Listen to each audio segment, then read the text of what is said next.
This episode of Southeast Iowa Today is brought to you by Greiner Auto Body of Washington, Iowa, using state-of-the-art techniques and decades of experience to get your car back on the road after an accident. Car Doctor of Washington, Iowa, no matter who Frankensteined it, they can fix and clean and customize it. McDonald Boneyard of Keota, Iowa, for all of your farm equipment and auto recycling needs. For great food, it's your choice. Your Choice Family Restaurant of Wayland, Iowa, open Tuesday through Sunday. Come to our cruise-ins June 16th, July 14th, August 11th, and September 8th. Girling Repair of Winfield, Iowa. If your mower is dead, call Fred, your Husqvarna, Aaron's, and Gravely dealer. Fred also fixes and sells snow blowers. B&B Propane and the family of Jet Stops. Save 15 cents per gallon with the BP app at all locations. CW Tree Trimming, LLC. We're into your trees, not your wallet. Serving all of Henry County and the surrounding area, and we offer a senior citizen and veterans discount. Iowa Technology Systems delivers expert IT management that keeps your business running by ensuring your systems stay online and secure. Visit iowatechsys.com. They all present the award-winning Southeast Iowa Today. Here's the author of Christie's Journey, The Beat Goes On, and your host, me, John Bain.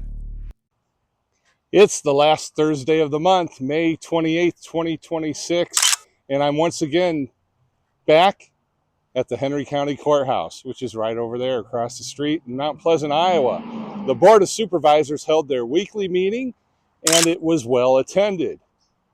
It was great to see everyone. Quite a bit on the agenda today. I'm not going to list it all right now.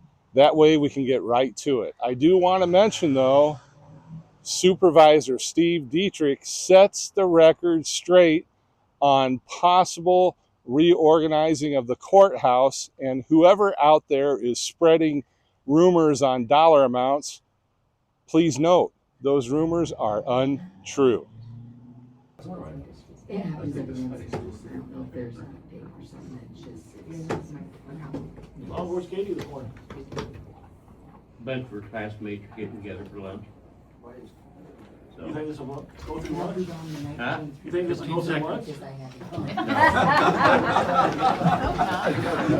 to Please join me in the Pledge of Allegiance.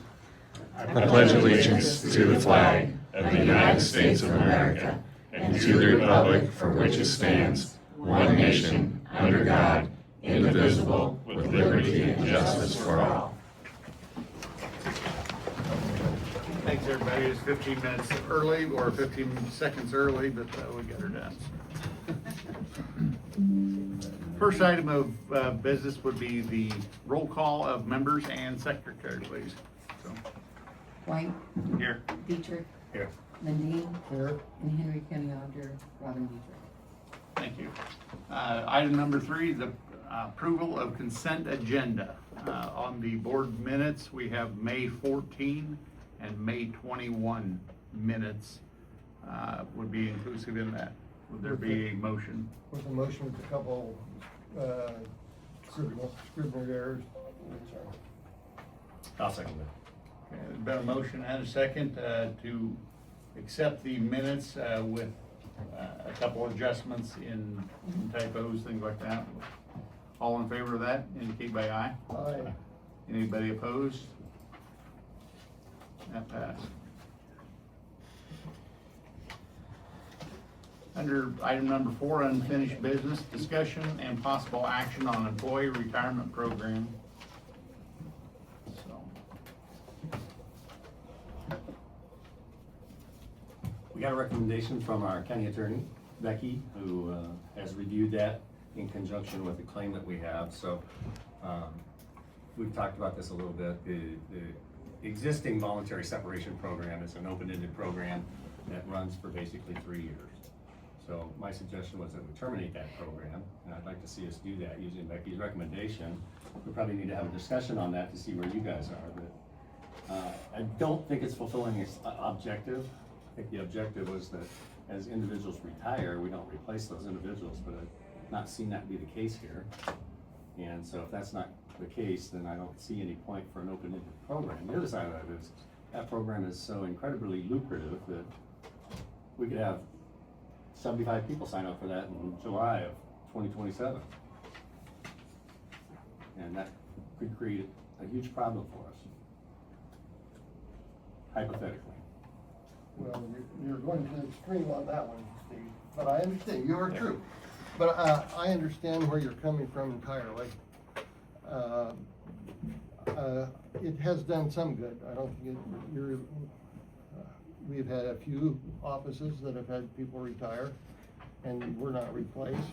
We've had a few people retire, and the savings of a new employee would easily offset what the other would be. It helped out our general basic. And as I stated at one other meeting, this was implemented for cost savings that now has slowed down a little bit on how fast we have to get to that 350 general basic. I understand your concern entirely, but I would hate to go into it right and make a decision today. No, Based on what we still have to figure out on a few situations. And so, I understand that. okay.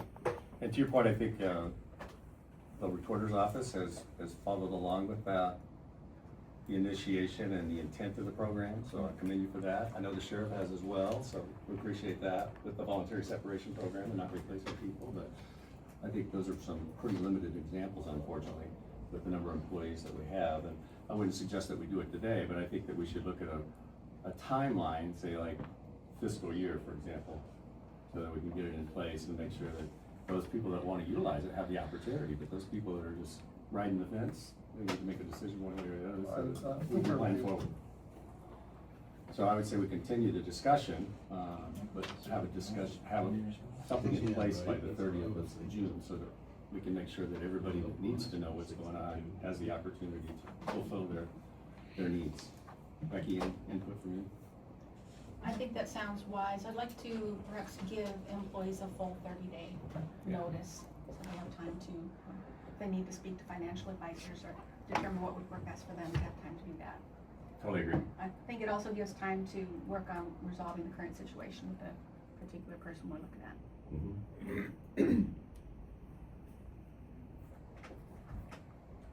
Can you reiterate the terms? You have to be, what age, you have to be, I can just pull it up for you. How's that? I didn't have anybody that met the requirements, so. I think I can just pull it up. So that's the form itself, and then the terms. It should be here. So can you see that, Mark? Mm-hmm. Can you blow that up just a little bit, Steve? Please. Help? Does that answer your questions, Kelly? Starting to. Perhaps we should read it out for those that cannot see it in the back. Well, I'm too close, so if you want to read it. One, you must have attained at least age 55 by your retirement date. You must be eligible for and receive a monthly retirement benefit from the IPERS program or other approved retirement plan.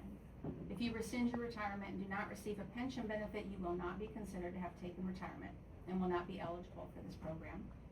Number 3, be the current policy holder of a Henry County sponsored plan. The policy holder is the employee or retiree who elected the health coverage. 4, you must retire between January 1, 2024 and December 31, 2027. 5, you must submit an application for the retirement health benefit form within the enrollment period. And 6, you are agreeing to waive the health benefits provided under the COBRA program, Consolidated Omnibus Reconciliation Act. That's a mouthful. Okay. That's where we're at. So the suggestion would be that we would potentially terminate that program June 30th and give folks an opportunity to be able to consult with their families and financial advisors. Adam, I don't know if you're totally in the loop on some of that, but obviously it ties into the situation we have today with our IMWCA situation. Any further discussion on that? No. I didn't hear that in a motion form, but I think you were Good discussion. intending to put that into a motion. No, I think I want to continue this for discussion, so that everybody here has an opportunity to understand what the potential is. And we'll put that into a motion, I think, next week or the week after, whatever we're comfortable with here. And it's probably a resolution to rescind that program with termination date advanced forward. But I did want to get it on the list for discussion today, so everybody had an opportunity for input. Like Mark had good input there, so if there's anything else that comes, and some of the department heads, elected officials are here, I think that's good for them to see as well, so you're familiar with what's gonna happen, and you can explain that to your folks if you've got people on the cusp. So you wanna forward that to June 4? I think on June 4th, with our department head meeting, that we could have a good discussion with that, with all the, so they would, all department heads would understand it better. More of them would be here, although we have, what, Yeah, 5 or June 4th. 6 right now. Okay, June 4th. We'll have that discussion and make a resolution. Okay. So that was a motion, I'm sorry, I was distracted. No, we're just continuing that, no motion, we wanna continue that to the 4th of June. Okay. And on the 4th of June, we'll have that on the agenda as a resolution. Probably make sure that gets put on that agenda then. Persistence. Let's check. Hey Don, can I call you back? We're right in the meeting right now. Thank you. Good number?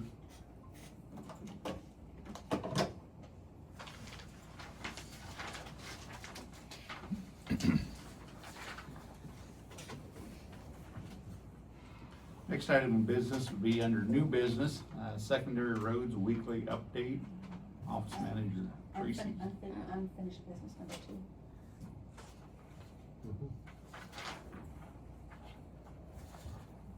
I'm trying to get through this meeting. 2, 3, 4. Yeah, it's speeding right along. All space follow-up with Erin Brandt from the 22nd of May. So several of the folks here from the courthouse were in our discussion on the 22nd of May with Erin Brandt. We talked extensively about talking through what we want to do with all space and how they can help us to reutilize the space that we have within the facilities here as well as across the street and over to emergency management. So we came up with several suggestions and lots of input from folks. So what I pulled up here is my revised version of what Erin is going to provide to us. She's going to give us a version 3. So it will look somewhat similar to what you see up here.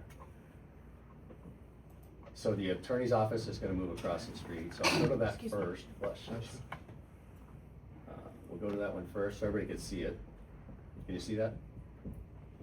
And I'll let Becky speak a little bit. She was with us in that conversation, and I walk over there, and Julie and she had a really good conversation with the juvenile court system, so I think they've got things ironed out. So you want to expand on that a little bit? Yeah, so with this, if we move over there, then it would essentially be like a court services type of arrangement where we would be in half the building, or approximately half, and then juvenile court services would be in the other. We would share reception space, entrance and reception space. And then the one key thing that they need to make sure is added is a lockable door in one particular hallway that would lead down to their main office.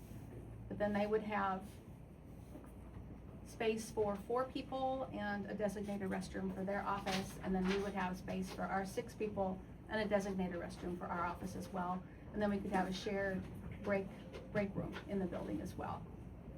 That would give a large enough office for our victim witness coordinator to be able to meet with people comfortably in her office. Right now, she's got one little chair in the corner, and that's all she's got, no table space or anything. So there she would have more space to be able to sit and meet with victims and help them, and they would have room enough then to bring a support person with them as well, which is very tight space right now, so it's difficult to do. So I believe we reached an understanding as to how to divide the space that would work well for both offices. Perfect. And I think that just falls in line with what we've been trying to do. So by us being able to move the attorney to the other side of the, out of this building and over to that other office, it accommodates some of the things that we need to accomplish here. Number one was obviously getting the IT folks out of the IT server room up there so that they can put their fire suppression system in, because you can't have both. You can't coexist with a fire suppression system. I'm sure Adam would charge us up the wazoo if that probably happened. So insurance was probably would be a factor here as well. So by doing that, that opens up the whole west side of the building here. So the IT folks would be in this area. The VSO would be over here, the veteran service officer, and then this would be a meeting room that would be available for him, but as well as other things that we need as well. And we just need to use our calendars better to facilitate that. And then the potential here is the break room that we have seen. In this room that we've talked about, the zoning would stay where it is, and the assessors would stay where they are as well. And this version takes the supervisors in the meeting rooms out to the emergency management building. And we've talked to Walt a little bit about this as well. So the DOT folks are out there. It would be moving them out and potentially putting us in one of the offices out there. And then using the big room out there for our meetings. So it'd give us more space and accommodate folks. But again, we want to do some meetings out there so everybody gets acclimated to it and gets familiar with it. This is kind of a domino thing, so it all kind of falls in line. By the time we move the attorney, everything else slides into position here. So that's the plan at this point as we move forward. We haven't made any motions, obviously. We haven't voted on it. And the reason we haven't done that, there seems to be some goofy rumor floating around here that this thing's gonna cost $150,000 to $200. And I don't know where that came from, because I'm kind of driving this program and I haven't seen a dollar figure on it. So whoever likes to spread rumors, hold that one back a little bit, because I have not seen a dollar cost here. There are no dollars associated with this at all at this point in time. Couple things I'll add to that. The phone call was a DOT representative with the agency I used to work for that has offices out there. Evidently they've caught wind of it. I think it's a little premature maybe to do that. Then also there was, Joe had shared a thought that the emergency management facility out there always has to maintain a emergency management element there, right? Well, that's, is there any stipulations that facility could not be used for other purposes as well? I mean, we have the garbage collection, the central site collection location there. We had to renegotiate that. And that was to a have that negotiated out use type thing, so. Yeah. But, go ahead, Joe, sorry. But emergency management is authorized under FEMA, and then the trash site is authorized under Health and Human Services. So we had to take that area out from under FEMA and move it to Health and Human Services to allow that. So they didn't just allow that use. We had to go through actually a lot of paperwork and so on. And that's all done and it's incomplete, so obviously it's in good shape because we've got 2 DOT reps out there. But Yeah, I don't know that they're aware of that. Well, Walt's out there every day, They so- haven't been on site, so. Walt's out there every day, and Wow. he's familiar with the situation. We have a contract with those folks, so that contract, we just need to look. Did we find that contract? To my I think understanding, what Joe is saying, that the federal government may not be adequately aware of the DOT usage of that and have. I think Mark remembers that we moved the trash site in there, and then they came out and said, no, you can't do this, after they were made aware of it. I don't wanna get into that situation again where they come back in and say, hey, you can't be doing this, and we've gotta scramble to. So So nobody's aware that the DOT is renting 2 facilities out there? Two I offices? doubt it, I doubt it. There has been a site visit since they've been out there. But, because they come out it used to be every other year, and now it's. They haven't had a site visit. The last site visit I did it by video. I've had people literally walk into my office from FEMA, from Washington DC, fly into Cedar Rapids, drive down here, walk into my office, look at the building, walk back in their car, drive back to Cedar Rapids, and fly back to Washington DC within the last 2 years. Well, it's the first time they've ever done it without notifying me. They always notify me. I know Walden has shared that it seems like a federal red tape thing, flying in for an hour's walkthrough by the federal government. FEMA's came through and EPA's came through. Yeah. EPA hasn't came through in several years, but. And the intent is not to do anything with the emergency management office or anything like there, but. Correct. I think that's a wrinkle that we need clarified. To make Especially if sure, you're looking at having the Board of Supervisor meetings there, a lot of public coming in. so that's, Well, we do that anyway. We have voting out there. We have all kinds of things going out there from a public perspective, so. different I training. guess we need to dot our i's and cross our t's. Walt and Joe, if you could work together, to figure that out. But we obviously have a contracted rate right now with the DOT, it's a matter of looking that contract up and finding out what's going on there, and then find out what kind of determination we need to do on the contract, if it's a 30-day notice or a 90-day notice, or whatever the case may be, but. Because other than the contractual agreement with DOT, I mean, they find new offices all the time. I mean, they can. You started that. Yeah, I did. And so, to your point, Chad, yes, I told the DOT guys that the top trend, Okay. I think communication is very important. Yeah. I don't think we should surprise them. And they do watch John Bain's videos, as well. And, they've heard what's been said in the meeting, so, I mean, it's not a top secret. No, thing. that was, And so, I just think communication's important there, Yeah. so. It is good, but again, we're just having discussions here, so we haven't made any decisions, and nobody's put their name on a Right. motion, so. Without having some conversation and without looking at the parameters and the potential, we can't move very far forward, so I think we need to continue to have those And discussions. they do take 2 offices, so if you guys take one, there's still potential for the other guy to be still renting a space if everybody sees that fit, so. Is there still potential for the National Weather Service to come in there? That's long term, you know, that hasn't been official yet, so. Okay. All right, well, opportunities. Yep. But again, we don't even have a version 3 from Erin, so once we get that, I'm just giving everybody an update here. And one of the reasons for doing that is obviously communicating, but the other side of that is just to stop the rumor mill. We don't have an estimate, folks. We don't know what it's gonna cost, so you should probably reel it in a little bit, and we'll let you know as soon as we have an estimate. But I got a couple phone calls. the contractual agreement, I'll make sure you get a copy of that to review and everything of that nature. You're talking about the DOT thing? Yeah. Yeah, okay, you're gonna take care of that, thank you.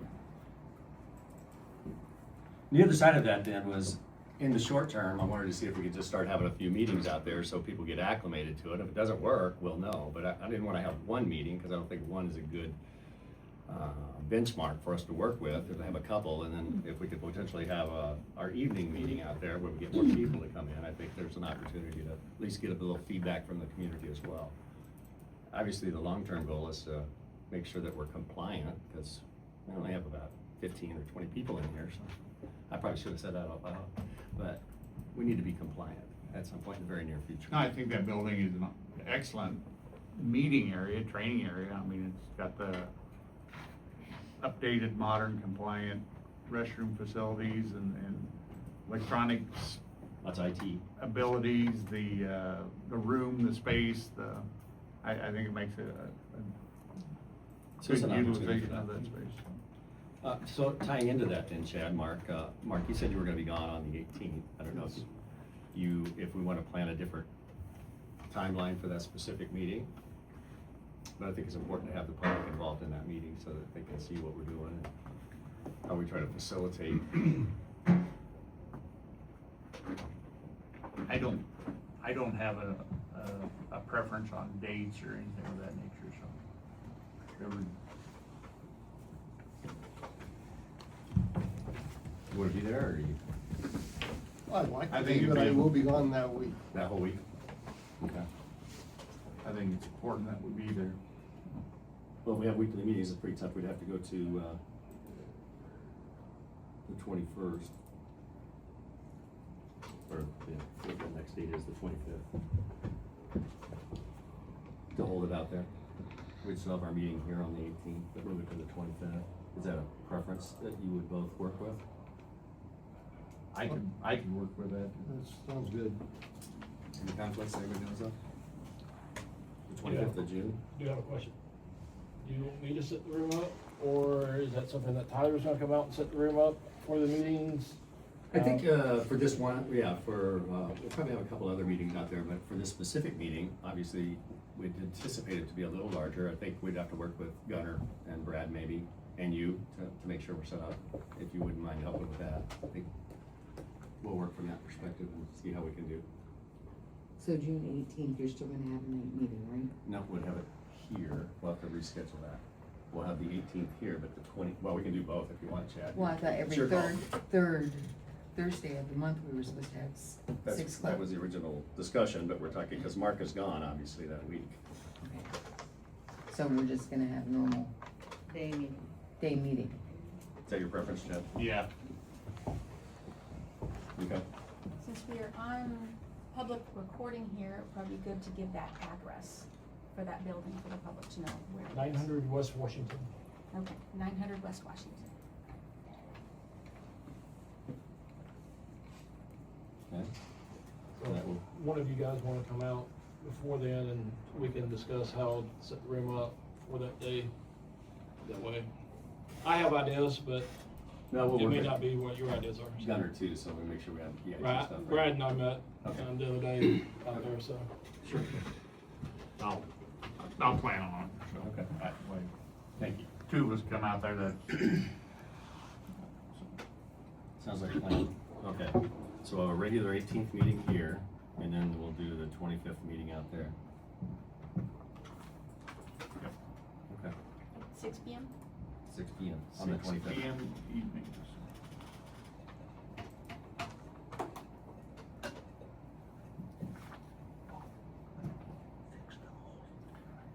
Anything more on the space allocation? Every year. Now we just need a couple more meetings out there to just understand what it's gonna be like for us for the regular Yeah, meeting. give it a trial run type thing, I think that's probably a good idea. Take a look at the calendar and see. You know the routine. I have to take an obscene profit center timeout, and we'll be right back. Pfeiffer Sawmill, your local home for kiln-dried lumber and affordable trailer decking to your specifications. All in Rome, Iowa, serving Mount Pleasant and all surrounding areas. Do you like to throw a hatchet? They've got your board. Call Ben today at 319-931-4544. Celebrating 4 decades of dirt, June 19th and 20th at Brighton Whoopie Days. The Great American Weekend Fun starts on Friday with kids games, Hometown Harmony, Bill Riley Talent Show, and Trent Pruitt on the main stage all night. Have breakfast with the Lions Club Saturday morning, and the 116th Whoopie Days Parade starts at 10. Kids games throughout the day, Matt Stutzman Cruising Show from noon to 4. The 40th annual Mud Run starts at 1. A pie eating contest, and so much more.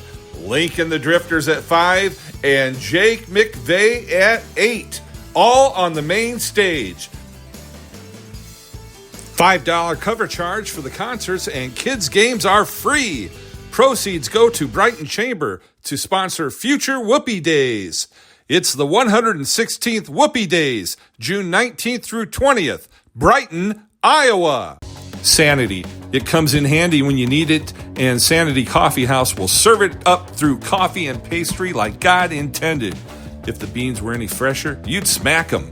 Sanity is home of the Mad Cow and Caramel Knowledge. Low on energy? Try their Lotus drinks. Special frappes and iced coffees await. Hungry? Go for a whole hog or a porcalypse. And a mac and cheese wrap will satisfy. Always high-speed Wi-Fi, so pull in and get your Sanity at 104 South Iris Street, Mount Pleasant, Iowa. Under number 4, unfinished business, number 4, review of P&Z manager's plan for retirement. Schneider update, Sarah Dickmeyer, scheduled on May 19th. You got all that right, Joe? Well, I got Sarah's thing. I don't know that I'm prepared to talk about But that's okay. like retirement at this point in time, but It kind of falls in line here. But for sure, an update from the Schneider Services. Yes, a little overview so everybody knows what's going on. Because we've got a lot of people, obviously, you got you and Walt and the sheriff and Robin, everybody, and Nate back there. Everybody ties into this whole GIS thing. well, this is a proposal to do what they call staff augmentation. I assume that the point is to have them take over my GIS duties after I'm gone. Potentially. No, it should be clear that they do not do the 911 portion of GIS. That would have to be done by a separate vendor if they don't get involved in 911. GeoCom would likely be the provider to do the 911 portion of that. Okay. I think they're talking roughly $35,000 in addition to what we're currently paying them to do the staff augmentation. That would entitle us to 4 on-site visits a year. We'd be here 4 days a year on site, and then so many hours of online, by just tying in on the computer. That's not the name I'm talking about there, but it amounts to roughly 20 minutes a day. What it breaks down to, of course, they're not going to be here daily, so it roughly breaks down to they'll be here for a rate of about 20 minutes a day. They're pretty proficient in what they do. They do it every day, right? In your absence, that would be an option. It's an option. It's not going to provide the same level of service, but I think it would probably cover the very basic essentials. In my opinion, it's kind of taken us backwards. We've probably needed a GIS coordinator for several years now, and to go from me to something to a third-party vendor, I think is moving the county backwards. But that's just my personal opinion. And so they would do all the GIS, but they also do Beacon too, right? Is that correct? Well, they're already hosting our GIS data.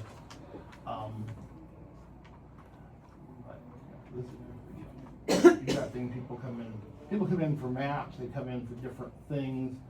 They're not gonna get that when they walk in the door. They're gonna have to wait until Schneider has time. I do have concerns just that right now when we contact Schneider about problems we're having through Beacon, the turnaround time can be pretty lengthy, sometimes a week before they get back to us. I don't know if that would be the same on this augmentation or not. I guess we'd have to have that discussion with them to see if their response time is better in staff augmentation. But there are many GIS things I would not want to have to wait a week. Especially simple questions that come up on a regular basis that I can deal with in 3 minutes. I wouldn't want to have to take a week to wait on that to get it done. They may be much more responsive in that program. I have no idea. I've not been involved with it directly. That'd be a good question. What the response rate is. But right now, it's not particularly good dealing with Beacon. Well, hopefully it's better than dealing with Solutions. Oh, I don't know about that, but, Okay. yeah. GIS is only gonna expand. It looks like it when you look at the potential here, so it's just. It's only a matter gonna, of us it's getting only more gonna familiar get with it. more and more, I unfortunately, ISAC doesn't keep track of GIS coordinators, I'm not quite sure why. But a lot of counties have GIS coordinator, I know Lee County has a GIS coordinator, I think Des Moines County has a GIS coordinator. Are they full-time, part-time? They're full-time, GIS coordinators? yeah. I think we talked this morning, somebody else uses GIS, or Schneider, who was that? Jefferson County. Jefferson County, okay. I mean, yeah, they probably use them for their splits and so on. And we're doing our splits in-house. I mean, most of that stuff we do, you know, whether I'm here or not, those kind of things are gonna be done. I've trained everybody how to do that daily maintenance. It's the issues that they're, you know, that they have questions on that I help them fill in, or the things they just don't do, like I said, making maps for people, special projects, answering vendor requests from outside, you know, different things that come up on a fairly regular basis, but they're, I just do it because there's no sense in, for periodic things, to get them all, give them a whole lot more duties when they don't really need to be doing it. Yeah, so your situation is kind of driving some conversation, so, this came up obviously through a conversation you and I've had with Schneider, so, and Chad, I think, was included in some of that as well, but I think, the note I sent out this morning then is gonna tie a group of folks here into having a conversation with you driving that, I hope, and working through Schneider to see what we can do and how we can supplement long-term. And Tracy had copied you and Jake, and, I missed Robin, unfortunately, but Delia's on that email. I think Walt, you were probably on that as well. There are quite a few people that touch that whole GIS thing, so hopefully we can get our hands around that and understand what we need to do long-term. But sure need your help to drive that. Obviously, you're the expert in-house. I think the other thing that you and I talked about, and what I'd like to see them do is do a webinar or something for us to give us all more hands-on understanding of GIS as well as Beacon. Yeah, well, they'll do a Beacon webinar, they're not gonna do a GIS webinar, but they'll do a Beacon. Something that we can work webinar. with. Yeah, well, I've been talking to Sarah about it for quite a while, Okay. and we were kind of waiting on what direction the Beacon was gonna take. Okay. And, you know, that'll depend on the webinar that they do, is if we enhance Beacon or we keep Beacon the same. And I think, you know, that decision apparently is still up in the air, so once we decide where we're going with Beacon, we can, because they'll do a public webinar and anybody in the county can sign on to it. Which would be great. They just have to know which Beacon they're gonna do a webinar for. Right now, we don't have a clear answer for them. Well, I think it would be good if we figure that out one way or another, because obviously, we have that up here. And according to Mark, he uses it like 5 times a day. Oh, yeah, that's a lot. So if you look at the hits we have on it, it's like, Oh, it's a lot. it's over 500,000. So it's crazy. So anything we can do to enhance everybody here's understanding. I know Chad and I have talked about it. We go to it in a heartbeat. So if you can set something up with Sarah, I'd appreciate that sooner than later. Like I said, as soon as we can get the final, I think we gotta go into that, we gotta get back into this, so we need to decide what we want, cause Beacon's gonna sell a package a bundle package of there's gonna be things in there that we won't even use. I understand. We're talking 2 different things right now. Well, Yeah. but with her proposal, you know, she's gonna throw out a package with Oh, yeah. a bunch of stuff where we can say, here's what we want. Right. How much is that gonna cost?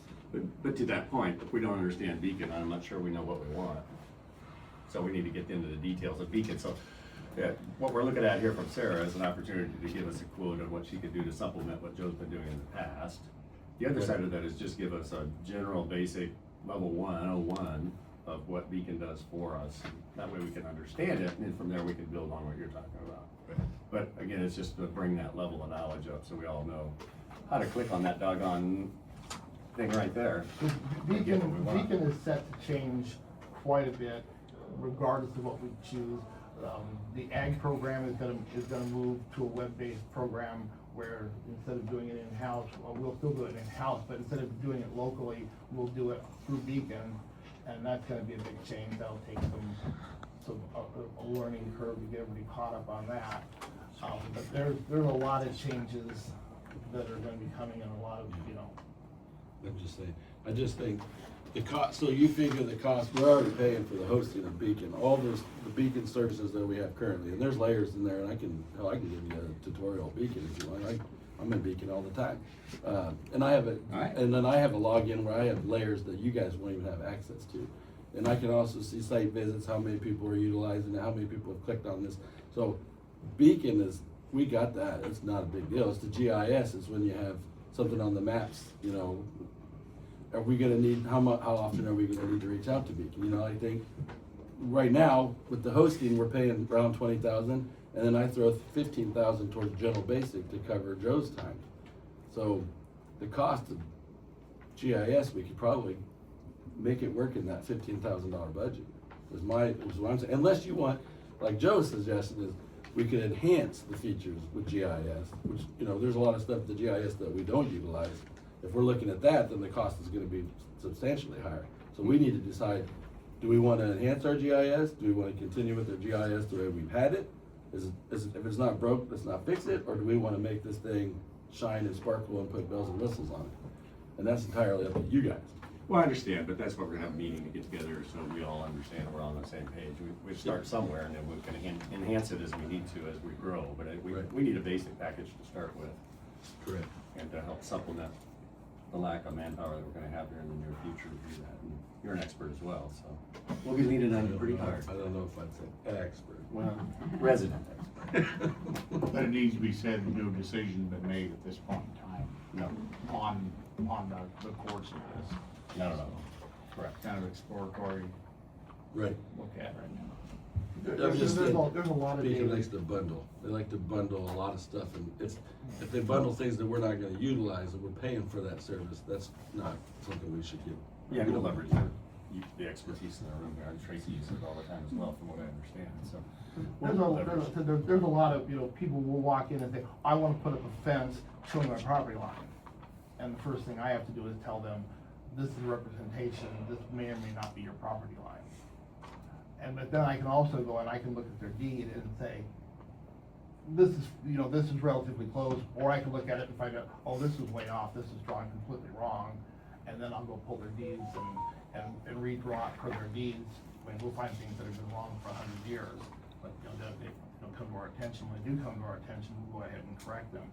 A lot of people have a misconception that whatever Beacon says is what they own, and I have to tell them, they own what they own regardless of what Beacon says.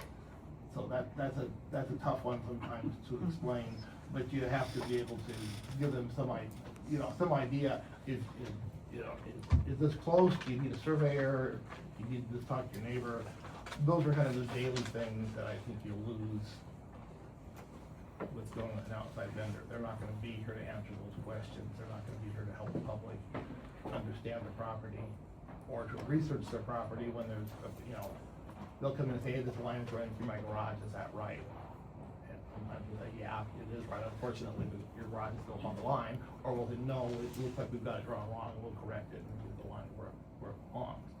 Okay. So, that's just one example. There's a lot of things like that that come up.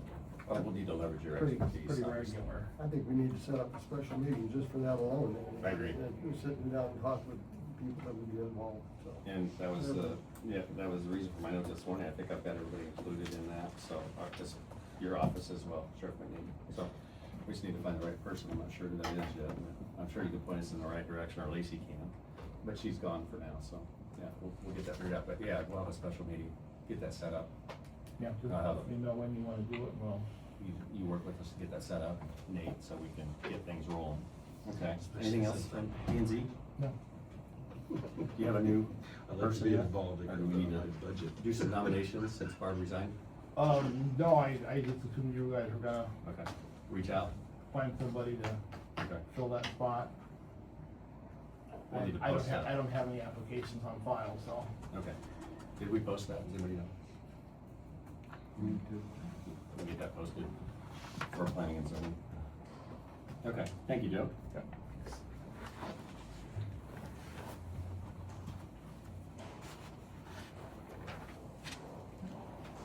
for item number 5, new business, secondary roads, weekly update. Tracy Sammons.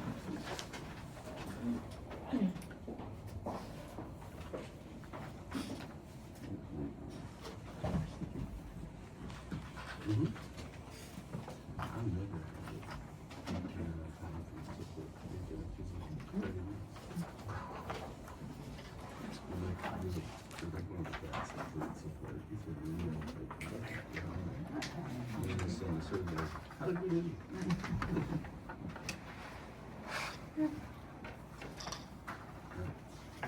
First on the weekly update is a motion to set a date for receiving petroleum products. I had set the date of June 25th on this motion. I need to go back and talk to Jake for sure that 6 o'clock at night's gonna work now. That should move the meeting in time. So we can go ahead and, I don't know, can we go ahead and approve it now? And then if we have to change it? Okay. So motion 19-20-26-20, it is moved by and seconded by that a date of June 25th, 2026 be set for receiving bids for petroleum products. I'll make that motion. I'll second. It's been moved and seconded to address the petroleum bid proposals. Any discussion on that? You don't happen to know ballpark wise what we're talking here, dollar wise, do you? Okay. Is this a renewal, or do we have to put it out for bid this time? This is, we're gonna take Yeah, I bids should this take time, Bids with that. and every 2 2 year. years we can do That's it. what I thought. Every year they can renew once, and then we have to put out the bid every 2 years. Having heard the motion and the second, would there be a vote by aye for this? You asking us for all Yeah. in favor? All in favor, say aye. Aye. Watch too many Star Wars. Opposed? None.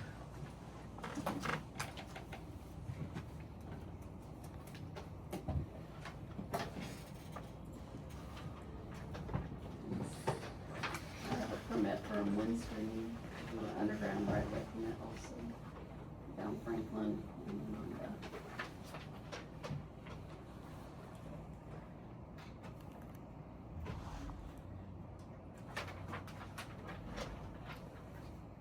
Tracy, do you know, do we ever limit the number of right of ways that we give for those types of things? Never we've limit. never limited that. Seems like there's a lot of them going down here. There is a lot going on Franklin.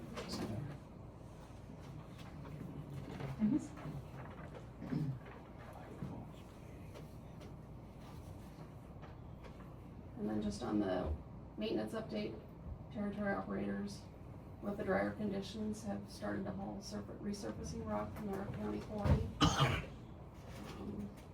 The Salem Road J20, slope flattening, completed ditch and culvert work this week. We're seeding in various locations. Replaced crossroad pipe on 160th and Kentucky Avenue, including the ditching. And for roadside mowing, we completed the first round on paved roads, and now we're working on the gravel roads.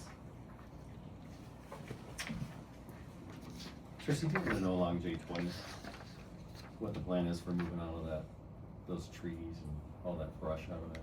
Is it gonna get burned or? On east of Yeah. Are you working down? 218, yeah, they're still working down there.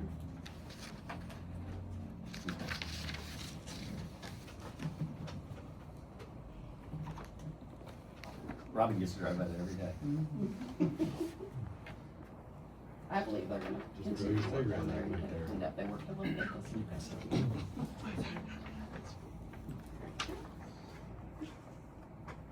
On our big projects, Salem Road west of Salem towards Hillsborough over the Little Creek, Cedar Creek, we're gonna do a bridge maintenance project starting tomorrow, where we'll close that bridge to one lane traffic. We'll have the traffic lights up. So we'll put a press release out for that this morning. On 170th Street culvert replacement, they're doing the concrete patch. The concrete patch is complete, waiting on a subcontractor to replace the shoulder rock and the seed project. We're hoping 2 weeks they'll have that open. That's weather dependent. There is some pictures. Oh, yeah. There we go. So, on 230th Street Bridge, they set 5 beams on Tuesday.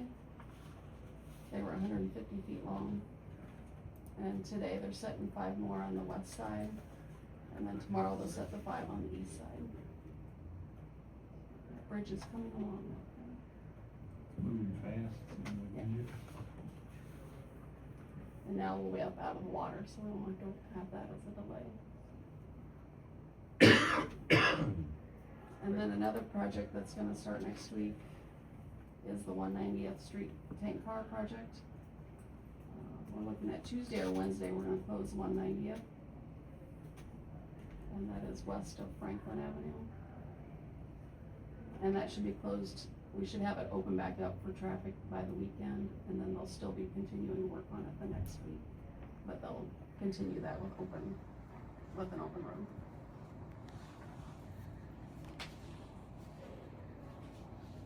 That's all I got.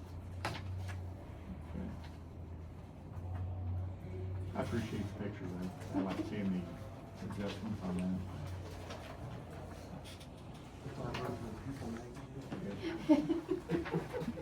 Thanks, Tracy.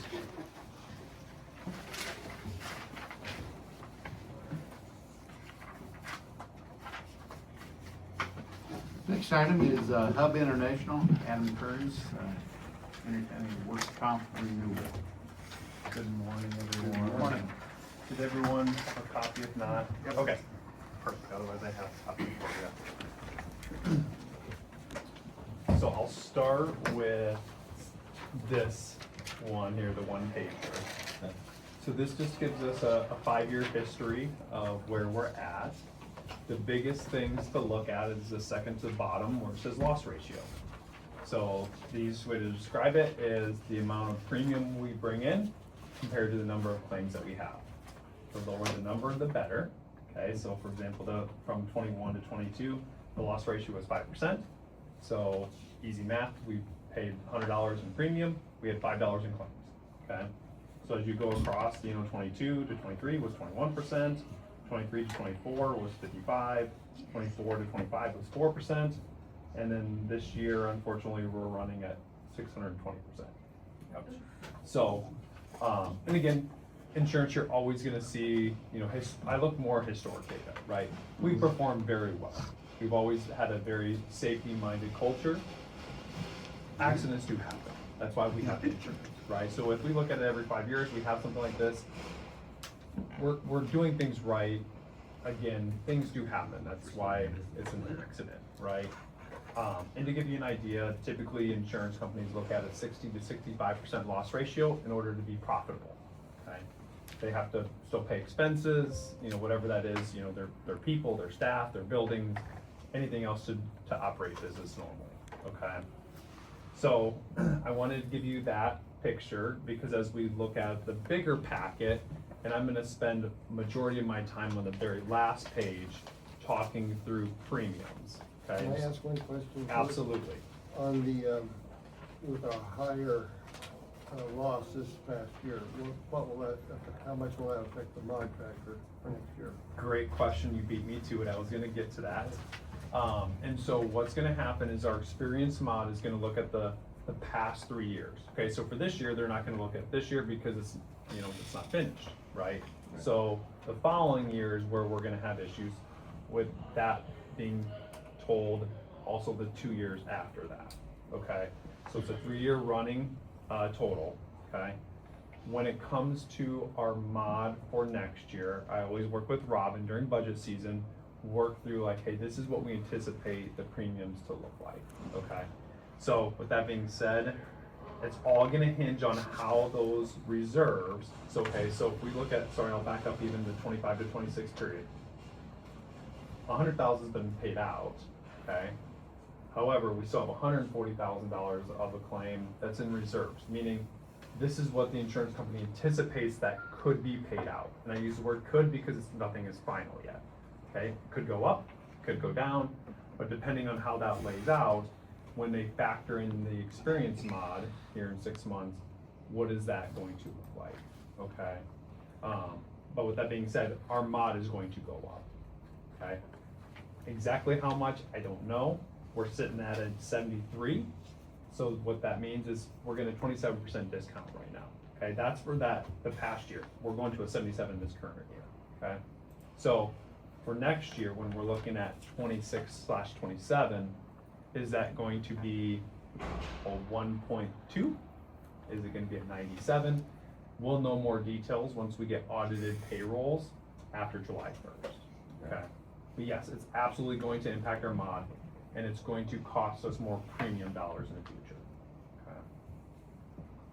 Other questions before I jump into the actual premiums for this year?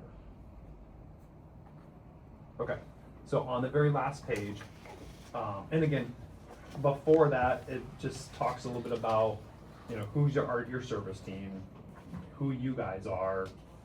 This is our work comp renewal, and then it goes by class code by each payroll that's assigned to each one. So like street and road, police officers, you know, clerical. Every year, Robin has to go in and report payrolls to IMWCA, and those where those numbers are coming from, okay? And just note, you know, let's say we have 8 officers right now, but then one, you know, resigns, and we have 7 for a little bit, then we're gonna replace them. So payrolls are gonna fluctuate always throughout the year. They're gonna audit us at the end of the year to say, hey, what did we truly have? So you could have a return coming back, or you could have to pay more depending on how payrolls play out for the year, okay? And so as we look at that last page, the biggest things that I look at, obviously number one is where it says your total premium. Last year, we were paying a little over 44,000. This year, we're gonna pay 56,000, okay? The main reason for that, is we lost the good experience bonus, okay? Anytime we have a loss ratio over 100%, IMWCA has said they made this as a decision as their board, again, because IMWCA is a member-owned pool, okay? And so there's people like-minded, you know, it could be supervisors, it could be council, it could be any city official, county official can be on their board.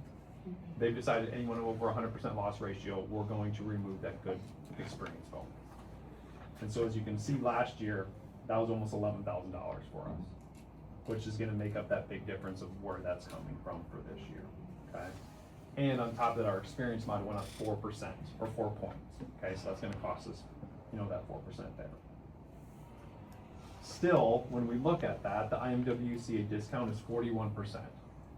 Since this is member owned, they don't have to follow the same rules that an insurance company would have, okay? In Iowa, an insurance company can have our rates go up or down 15%, okay? And then what they call scheduled credit or debit could be 15%. So the most you could ever get for the standard market would be 30%, or it could be the opposite. If you're a really bad risk, they could charge you 30% more. We're still getting a 41% discount. So we're still getting a good program or good deal per se when it comes to the work comp. Okay? So I threw a ton at you in a short amount of time. Other questions, things you'd like me to cover? Again, I hit high level. Overall, not great that we have that claim.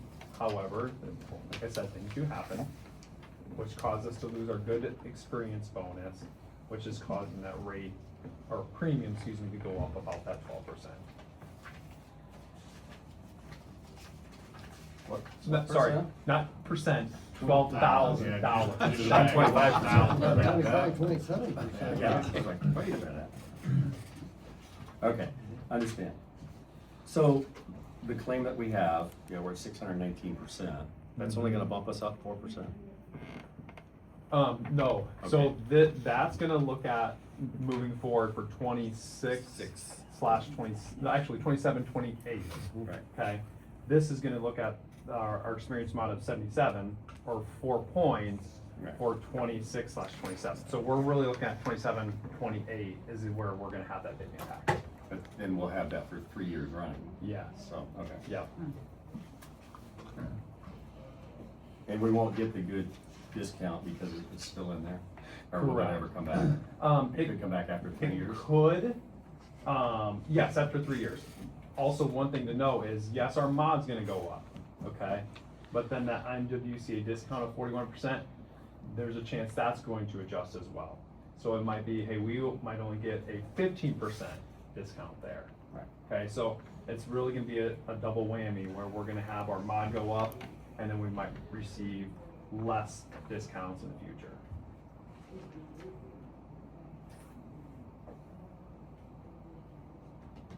Something else to think about here.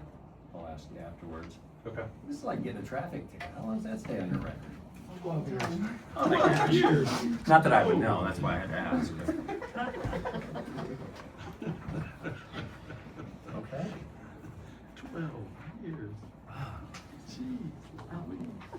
It's all Rich's fault. Yeah, It certainly is.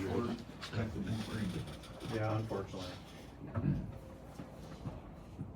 So, in your experience then, what else can we do to, accidents are accidents, I understand that one, and this one was a bad one, unfortunately, but what else can we do? Are we doing enough from our safety leadership committee team to make sure that we're all engaged and making sure that Walt's directed us in the right direction from the safety team?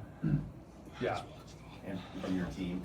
yeah. ICAP and IMWCA and all of that? Yeah, I think the direction we're heading is good. And again, this is, for ever since I've handled things, this is just a fluke accident, right? It Things was, yeah. happen. With regards to the program that, all the department heads are getting together once a month, reviewing accidents that have happened or what we call near misses. So an accident didn't happen, but it could have if we, had one more step that could have taken in the wrong way. Step, a bad ladder, right? Yeah, and I think it's important to let everybody know that we have invited Adam and we have invited Stacy to those meetings so they can help advise the leadership safety team in things so that we have ideas, but they have the legal, whatever mumbo jumbo. Plus the risk management, so. Stuff, so I think it's important to let people know that we are engaging them in our meetings. Yeah, and for those that may not know, Stacy is a representative from IMWCA, where we get our work comp from. And she is on the risk control side, so her whole job is to make sure that all the members are being safe. Right. She's coming on a monthly basis, which is a really good thing. A lot of times you don't see that from insurance companies. And so we're taking all the right steps to do the right things. I really think it just comes down to, we had an accident. And that's what's causing the issue. Okay. And when is this up for renewal? July 1st.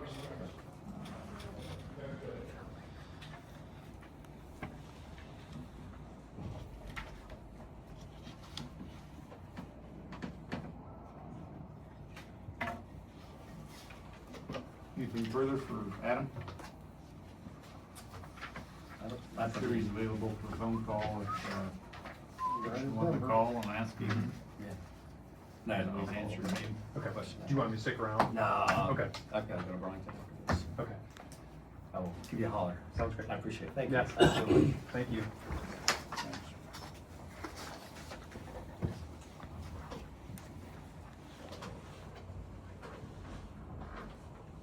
Okay, the approval of resolution 12-2026, a resolution to reallocate ARPA funds to county records digitization costs.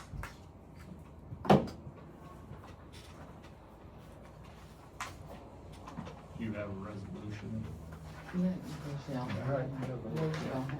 Do you have a working copy? I mean, we can just take one of these and sign, let's use mine. Okay. Resolution I'll read here, resolution number 12-2026. Whereas Henry County, Iowa has received state and local fiscal recovery funds, SLFRF, as part of the American Rescue Plan Act of 2021, to be used in the public interest for recovery from negative economic impacts of COVID-19, and whereas the disbursement of funds under resolution 32-2022, signed June 28, 2022, to update county telephone systems was deemed allowable use of such funds under said act.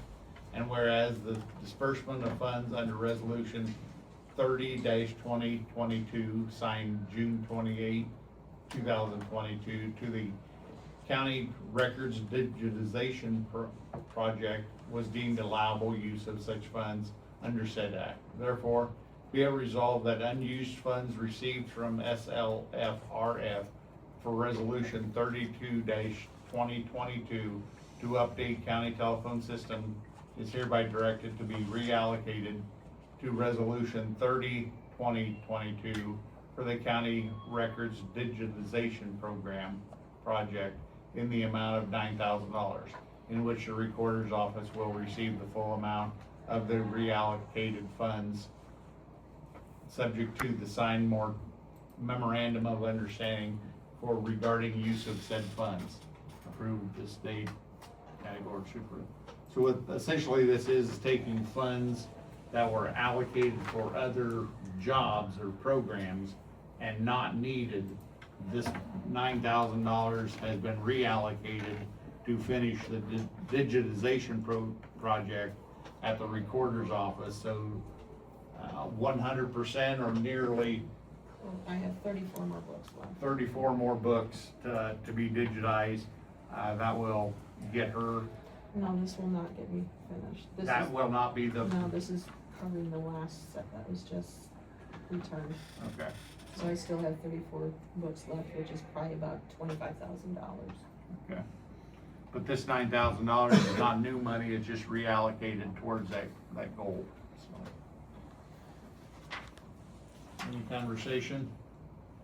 No, not for me. Straightforward. Okay.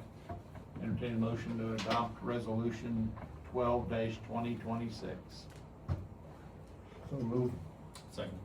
Been moved and seconded, all in favor of resolution 12-2026? White, Yes. Dietrich, Yes. Mindy. Yes. Motion did pass. $9,000 will be reallocated towards that goal, so.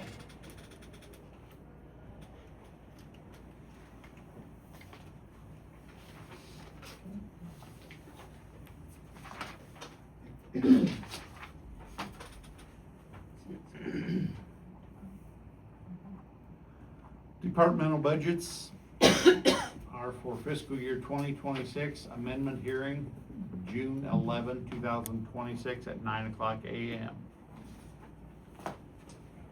Robin, do you want to unpack that any or comment about that at all? Or? No, it's just we have a hearing coming up, the amendment's already pushed into the state, you just guys have to approve it and take a look at it. And I have a packet here that you guys can look at, tells you who we're amending, who we're not, and it looks pretty good this year. So if you guys wanna take one and pass one down. I have a couple of questions. Do we have a process for this? Yeah. Like the department heads know that what they need and how to go about applying with you? Yep, and I explained that in the last department head meeting when it was due, which was May 15th. I'd like to have it sooner, but.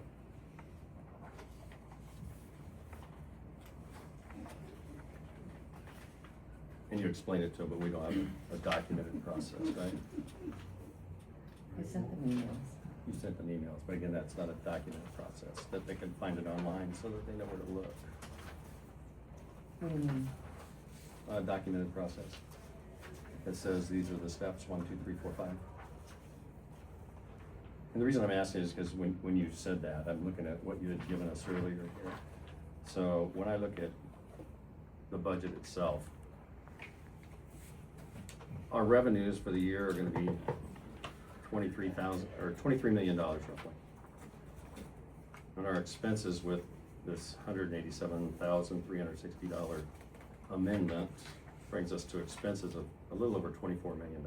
So there's a gap in here of that's $7,553. So I'd like to understand that before we vote on that. No, you're not voting on anything. We will This was eventually just- on the amendment though. You can come to my office, I'd be more than happy to show you. We What need, I we come need up that with. discussion.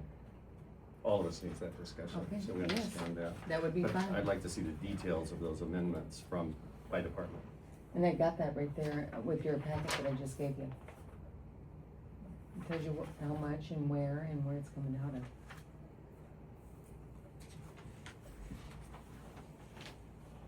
Yeah, I'm definitely gonna have to look this over, because I'm not sure I understand service 6, service 8, service 9. Mark, Chad, do you guys understand that?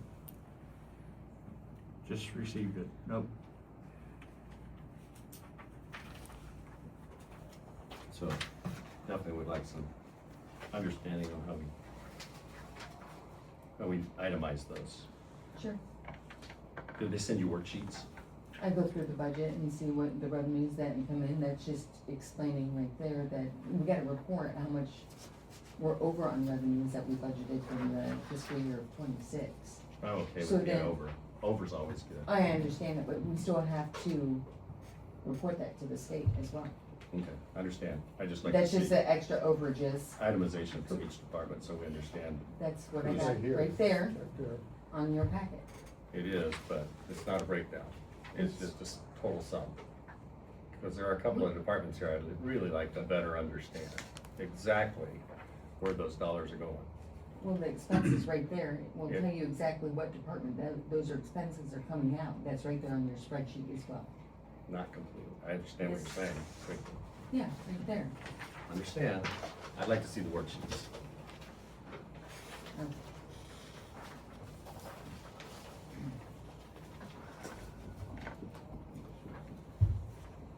It's all taxpayer money and it's a lot of money. I understand that. That's the reason why we publish that stuff, is let taxpayers know.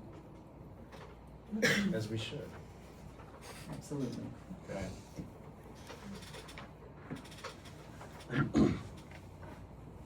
So we need time to look at this form, digest it better, before any further action taken on that. And then get the details. Yep. Problem is, there a deadline on that? Or Yeah, there's always a deadline on this stuff that has to go to the state. Can you share that deadline So the deadline, you guys have to have this done and approved before June 30th, before we enter in the next fiscal year. It's the same process that we had as last year, that you guys voted on as well. And all department heads know when there's amendments. And I feel like every department did very well. There's things that come up.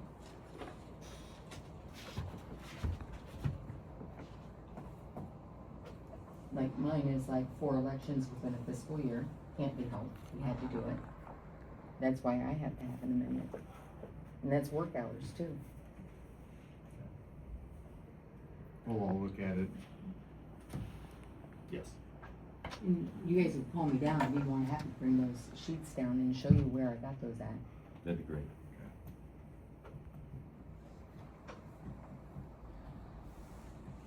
Committee updates? Or is there anything further on the financial status before we move on? No, if we get down to those details on the various departments, that'll help me understand exactly where we're at. I see the categories, I just want to look at the details. On the committee updates, under section 6, they were able to provide a meeting synopsis. There's a couple reports here that, some statistics. This is from the Eastern Iowa Workforce Development. Key workforce trends that have been noted is the actual factual Henry County unemployment rate remains relatively low at about a 2.5%. rate or number. Is that for unemployment, you said? Yeah. You attended this meeting? Or you just received? This was the meeting, this was the summary of the one I went to in Iowa City. Okay. I, Oh, that, you did that last. Yeah, but they got us some statistics that I had requested, and they pushed them out to us. And those reports have been forwarded to you and to look at as well. Yep.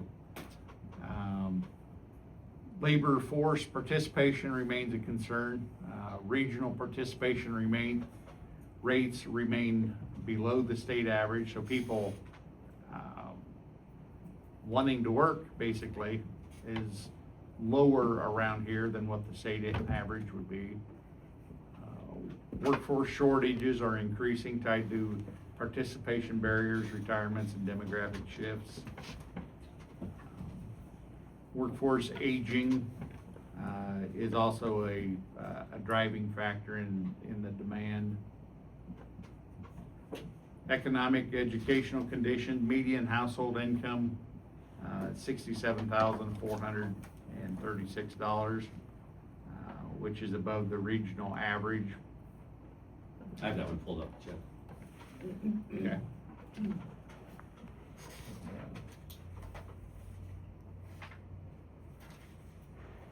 There are just some statistics there. I know everybody likes statistics.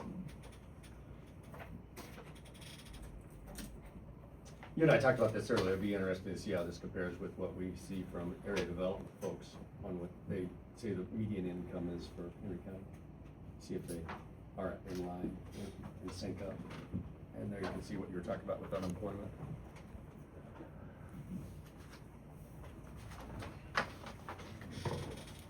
Steve, do you have anything? as far I as do have a Southeast Iowa Regional Planning meeting today at noon down in Burlington. But other than that, no. Indeed. I'm continuing to have extra meetings too this week for finding a new executive director for community action in Southeast Iowa. Did you accept a resignation?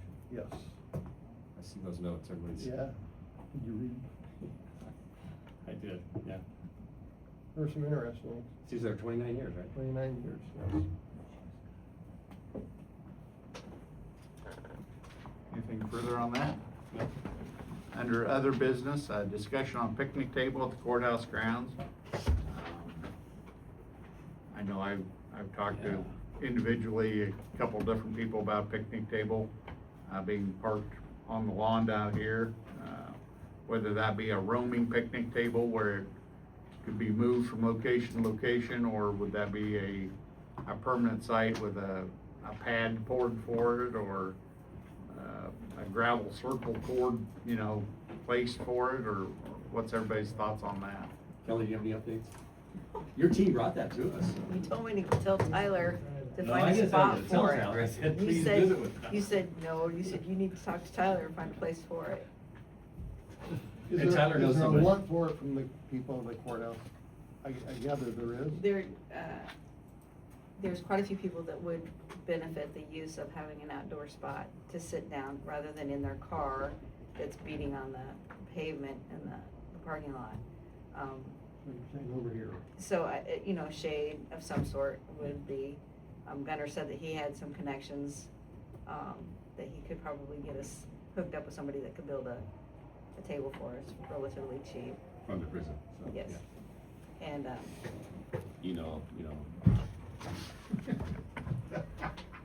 one of my staff suggested it, and then I thought, that sounds like a good idea. We don't have a designated break area at this time.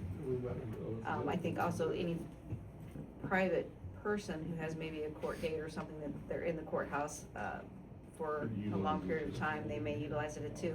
I mean, you see people that sit under the trees out here on the ground, so I don't know, they may use that too. I don't think it would just be for the county employees by any means. Yeah, it's in the right location, people from Chisware, people visiting. If you wanna, allow Wi-Fi out there, maybe we can all move our offices outside every As long as you're working, it doesn't matter where you're at, right? Right? Printers and everything That's- come down. Yeah. Seems reasonable. I think that we should go ahead and have a better look into it, but as far as the actual location And what matter we set it on or whatever, we can determine that later, but, Yeah. I mean, just to obvious. see what our usage is first before we go beyond that scope. Yeah. Tyler's gonna look at a location. Yeah, the to west answer side your would be questions perfect, there. except you got that great big generator station out there that, is unsightly And noisy sometimes. and noisy sometimes. You know, this side is sloped, so, I got a lot of flat land out emergency management, you could put it. again, that No doesn't help the shade. courthouse. The shade's coming. Yeah. 10 years, whatever, yeah. All those Kentucky Little, trees. little slower process, but it'll get there. Oh, yeah. Totally different. But, Anything more on the courthouse? no, I think we just need to continue to work on that, talk to Tyler and see what he's come up with. He was gonna look at 2 or 3 options for locations, and landscaping or whatever needed to be done, make it I easy think a and chipping green would be not nice. too hard. Maybe we do putt-putt golf. And 28 let's years not. of experience, you've probably done quite a few things, we just don't know about them Yeah, all. just so you understand, when I said that, yes, there was a district court judge that liked to play golf. I remember. And Jerry. Jerry made a little circle out there with a flag in it for him, so he could, I he would remember go that. out there in noon hour and then chip away I remember sometimes. that, now that you say that. Nothing further on the courthouse lawn. Let's move on to the public comments. I got one more thing here, under business, Okay. Mr. Chairman. Did we still have the application form up for boards and commissions for the Veterans Board and Commission? Because we have 2 applications. We have 2 applications It's been up, received. how long's it been up? I'd have Are to we see due when to the pull that posting down? Roger was. was left, so we need to Okay, move on. oh, okay, I just hear a minute ago, okay. So we need to take a look at that and see if we can pull that down, and then we need to make some action on that. We have 2 really good candidates. We have Jesse Howard and Robin Daniel. You guys have another one that's in the box. you can use too. And that's no problem here. Yeah, that'd be too good. Didn't see it. It's in our box. It's in the box. This morning. Okay. Done on that? Yes, sir. Okay. I would concur, but I think both those 2 men would be a good asset to that board. Public comments. So, Robert? On your picnic table for the courthouse, I think it's a great idea. And seriously, I would probably look into a small pad and have it secured, otherwise it's gonna wind up moving somewhere else, middle of the night. And another thing, accidents are accidents, they do happen. And I was sitting here listening to the workman comp and your insurance costs, so on and so forth, in various corporations or various companies have programs for so many days without an accident, so on and so forth. They try to promote within the corporation safety. I wonder if you kind of departments have looked at that any, Steve. So, just my 2 cents.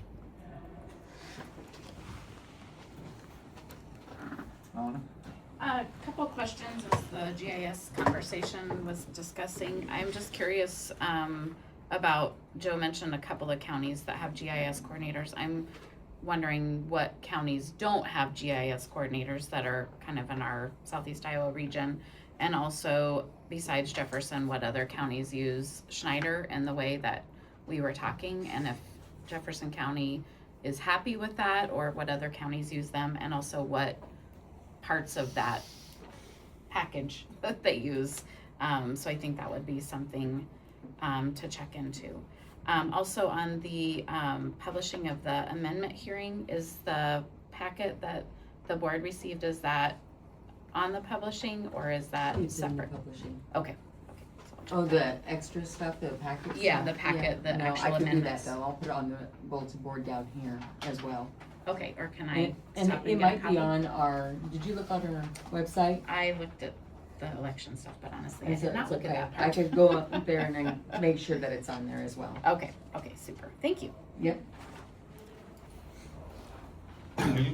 So last week I mentioned about Waco taking kids up to a state track drink, and the reason I mentioned Waco is because they didn't let that storm damage slow them down. But and by the way, I think that's a nice idea.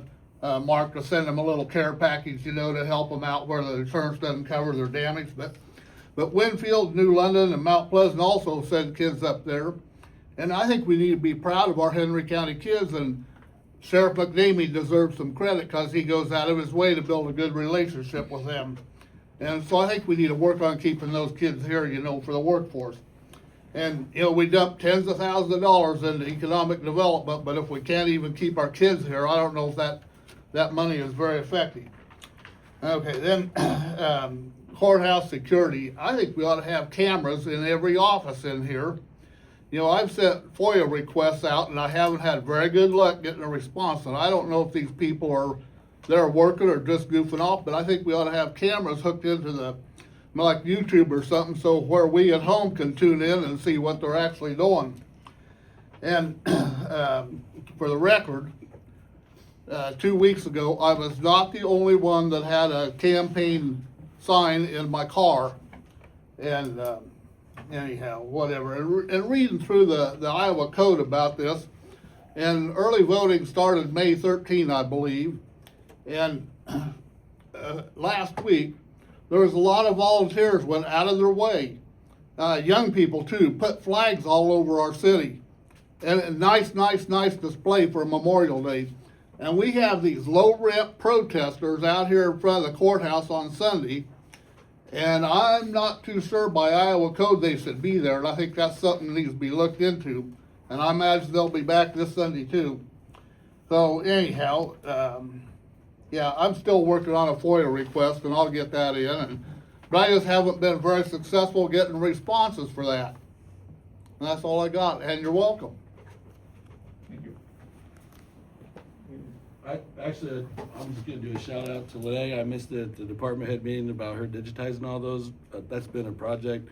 She inherited kind of a mess when she came in with the digitizing of those documents.